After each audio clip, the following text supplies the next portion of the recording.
2014 देश में मोदी लहर।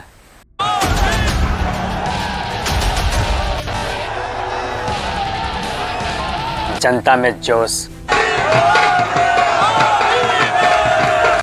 और पीछे एक दिमाग, प्रशांत किशोर।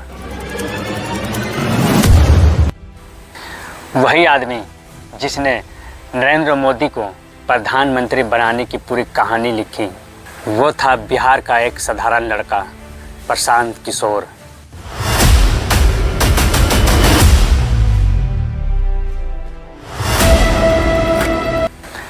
बिहार के बक्सर से एक लड़का जिसकी जेब में पैसा नहीं पर ख्वाब बड़े थे।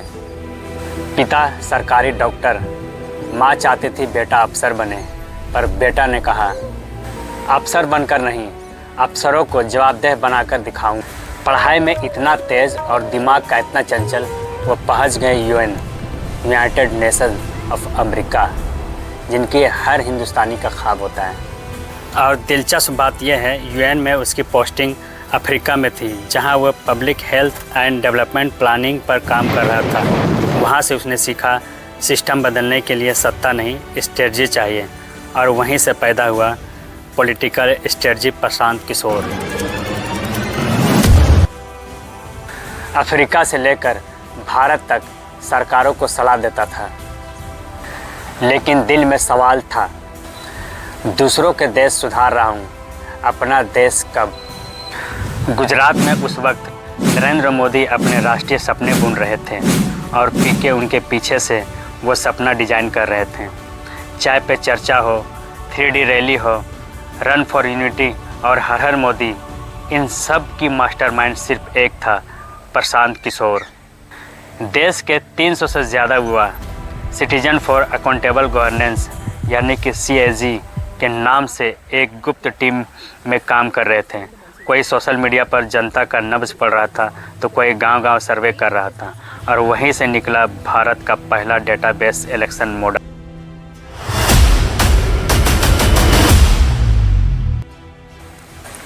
यह है पीके का CAG, citizen for accountable governance, एक ऐसी गुप्त फैक्ट्री जहां राजनीतिक के प्रोफेशन की तरह नहीं, प्रोजेक्ट की तरह चलाया जाता था। हर गांव, हर वार्ड, हर बूथ का माइक्रो डेटा, कौन नाराज़ है, कौन खुश है और कौन अनडिसाइडेड, सब पता होता था।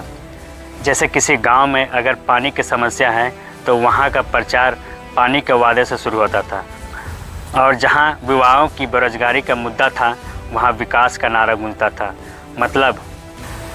मतलब नेता भाषण देता था, पर स्क्रिप्ट पूरा प्रशांत किशोर की टीम लिखती थी। 2014 में जब बीजेपी 282 सीटें पर पहुंची तो पूरा देश ने कहा यह है मोदी का लहर।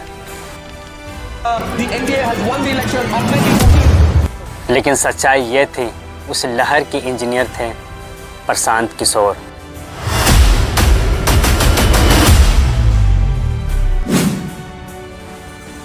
पर पीके सिर्फ नेताओं से नहीं, मीडिया से भी भिड़ गया।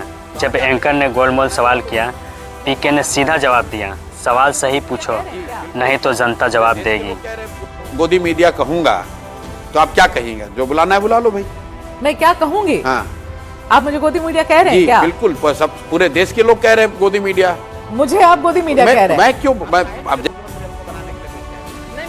पीके बोलते हैं आप लोग TRP बेचते हैं, मैं सच्चाई। बल्कि मीडिया से भी उनके तीखे नोक-झोंक होते रहते हैं, उनके बीच भी टकराव देखने को मिलता है।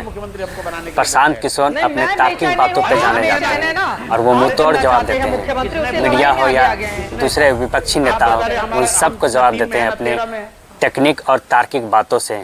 लेकिन जिसने मोदी को जिताया वही अगले साल मोदी के खिलाफ खड़ा हो गया।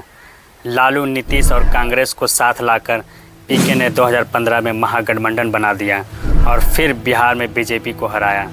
एक साल पहले रणनीतिकार, अब विरोधी चाणक्य। नतीजा, मोदी के लहर में नीतीश कुमार भारी पड़े। फिर बंगाल, सबको लगा ममता बनर्जी ख़त्म है, लेकिन पीके ने कहा खेल अभी बाकी है। उसकी IPAC टीम ने हर घर तक दीदी बोले बंगाल बोले का नारा पहुंचाया। नतीजा बीजेपी की पूरी ताकत के बावजूद दीदी ने इतिहास रच दिया और तभी से पीके को कहा जाने लगा द इलेक्शन मशीन। वो नेता नहीं बनाता, लीडर बनाता है। उसने नेताओं को जिताया, गिराया और मीडिया को आईना दिखाया और अब जनता के बीच उतर आया जन स्वराज लेकर। वो कहता है मैं चुनाव नहीं लड़ता, मैं जनता को लड़ाना सिखाता हूँ। यही है कहानी एक उस आदमी का जो कैमरे के पीछे खड़ा होकर इतिहास लिख देता है। नाम है प्रशांत किशोर और काम है राजनीतिक का गेम बदलना। जिसने मोदी को जिताया, नीतीश को लौटाया और ममता बनर्जी को बचाया।